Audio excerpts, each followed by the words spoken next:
So I'm going to tell you the 5 best movies ever. But first, I'm going to ask you something really weird, really weird.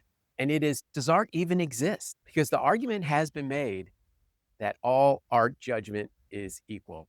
Spider-Man 17 is as good as Through the Glass Darkly. Now channeling Ingmar Bergman. Ugh, I think it's a Bergman film. It's so terrible, but everyone loves it. If you can have a great movie, it means you have to have a terrible one to judge it by. To even have a Jack Nicholson or a Robert De Niro, you got to have a Kiefer Sutherland. I wish my dad was famous. That guy's so terrible. Let's talk about the best by acknowledging the worst. Are you ready? Worst movie ever. Million Dollar Baby. No. I can't make fun of Clint Eastwood. I wish I could. You ever watch a movie so bad your eyeballs hurt? Public actually decided a while back what the worst movie ever made was. Just imagine this.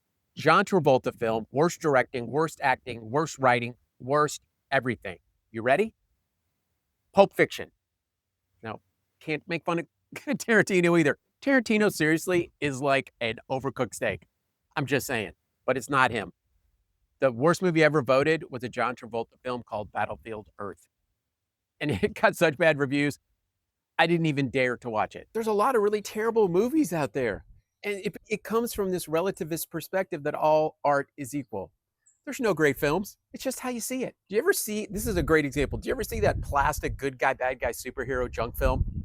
Yeah, you're right. Gran Torino. Clint Eastwood again. 2 in a row. Good job. No. If we can admit some of these movies are good and some of these movies are bad, then let's piss off all the relativists that are too dumb to print out their Amazon labels. Let's talk about the top 5 films ever made. Here we go. Top 5. These are the top 5 films in order. Number 5. You guessed it. People vs. Larry Flynt. It's a politically themed movie with incredible acting. Tell everybody the pervert is back. Probably one of the funniest movies, directed by Milos Foreman, about a true story and about Larry Flynt. My old job. Number 4, Groundhog Day. Bill Murray. Everyone knows it. Iconic. There's a reason we get so many quotes and so many memes from Groundhog Day.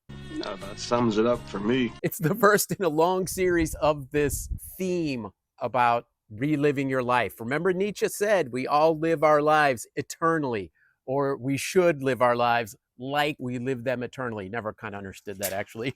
I've read it 1,000 times. Groundhog Day, probably second funniest movie ever made.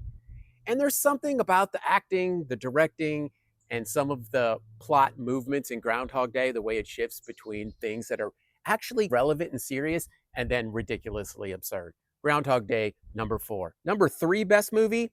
Yeah, you're right. You guessed it. As Good as It Gets. So he can see God's beautiful work. As Good as It Gets probably is the first funniest movie. Think about the cast in As Good as It Gets with Greg Kinnear, Helen Hunt, and of course, Jack Nicholson. Can you imagine that cast? How easy that was to direct? The only bad thing about As Good as It Gets is Helen Hunt's character. Terrible character. But the movie is an unbelievable, iconoclastic masterpiece. You want to watch a real movie that you can really sit and enjoy and experience in multiple different ways, As Good as It Gets. Number 2, best movie. Number 2 on your list, Memento. Memento's a strange film. Memento is a kind of dark, weirdly thematic, almost first film effort, and it became a huge cult film. Released in 2000, Memento is about a guy with a memory disorder that tries to manage his life by documenting things and being able to reproduce memories by science, by writing things down, tattooing on himself, and setting up reminders for him. But he gets entangled in a kind of weird murder mystery, assassin for hire plot. And I'm not going to spoil everything, but it's great actors who directed it. What's your favorite movie outside of this list? Inception, most engaging, most interesting, best directed, and in some ways best acted sci-fi film, Inception. That's Christopher Nolan. Everyone's heard of Christopher Nolan. Guess what his second film was when he was young? Memento. That's right. Great cast, incredible writing, based on a short story by Christopher Nolan's brother. Memento is a twisty, thematically visible film, which means the style of the film is more thematically relevant even than the content. And that's not true about these other films. I have to believe that when my eyes are closed. Memento has 2 narratives. They interweave. One goes forward, one goes backwards, one's in color, one's in black and white. But what that's really doing is putting the viewer in the place of the main character with the memory disorder. I know that sounds maybe overly simplistic, but it's an incredible narrative tool that worked best in Memento. I'm sure they did it in art films. I'm sure Bergman did it. I can't watch those movies. I'm sorry. As someone that's supposed to understand film, I guess I don't. Number 2 film, Memento, on your list. Go watch it. Number 1 movie, I know what you're all saying. I know you're waiting for it. Number 1, your favorite film, Sideways. What? I know what you guys are thinking. You're thinking this is a comedy and it's misogynistic. No, you're misogynistic. You're misogynistic against movies. Sideways is the best written, the best conceived, the best filmed, the best directed, with the best cast of any movie ever produced. When you watch the character development and the technique used in developing that character and how that's produced to create this, again, kind of iconoclastic comedy drama, it is second to none. Sideways is a rich, real film.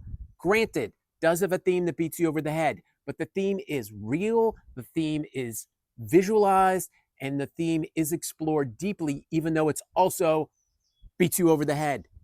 So we all know what the theme is. We're not going to talk just about Sideways here because I could go on for 3 hours, but I will tell you, if you want a cinematic experience, if you want to laugh, and if you want to be challenged and to think about real things, go watch Sideways. Number 1 movie on your list. Maybe not the best movie ever made. That's not what we're talking about. Best movie on your list. Let's put it that way. Go watch Sideways. Thanks for watching.